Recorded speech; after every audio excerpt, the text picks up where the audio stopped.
constant innovation, unparalleled education, groundbreaking global business education you'll find only at Oxford College of Business. That's because all we do, all we are, is business education.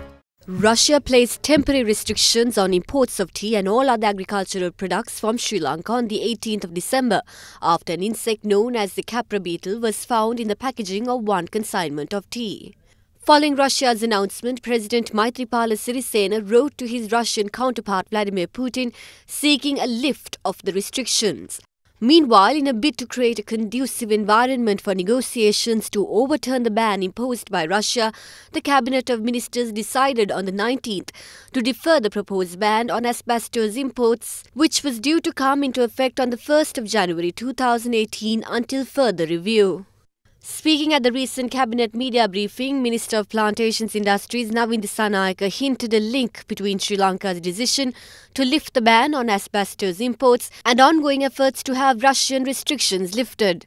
Russian-produced asbestos hold the largest market share in Sri Lanka, while Ceylon tea accounts for 23% of Russia's tea market. In light of the situation, a team of 9 members comprising representatives from the Ministry of Plantation Industries and Ceylon Tea Board left for Russia on the 24th of this month. During the discussion between officials from both countries on the following day at the Russian Plant Quarantine Institute in Moscow, the Sri Lankan side assured that it would take stringent measures to further strengthen the current phytosanitary procedures to avoid any repetition. According to a statement issued by the Ministry of Foreign Affairs, the average time in reconsidering such restrictions on imports imposed by the Federal Service for veterinary and phytosanitary surveillance is up to 3 to 4 months or more. Following negotiations between the Sri Lanka Tea Board delegation and the Rosal-Kosnadzor officials on the 25th of this month, views were expressed on the matter. Immediately we were informed by the Russian side. The warehouse from which the tea was shipped was investigated, but no pests were found, so we concluded, as did the Russian authorities, that the pest was actually found in the container and not in made tea.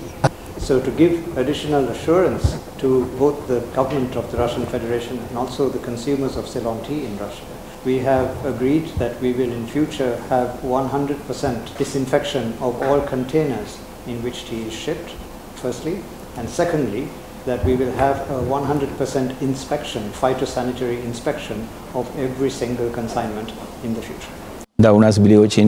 We conducted very successful negotiations. I would like to take this opportunity to express gratitude to the Rosal-Kosnadzor for resolving the issue and within a very short period. Today, the Sri Lankan side assured our Russian counterpart that such an incident would not be repeated in the future.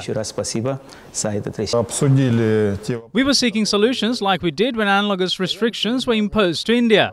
Today, we remedied the situation in the same way, which is why we find it possible to resume trade operations with effect from the 30th of December. Without a doubt, the danger posed by the capra beetle found in Ceylon tea consignment is actually very serious to the Russian Federation. The nature of concern was bilateral and justified.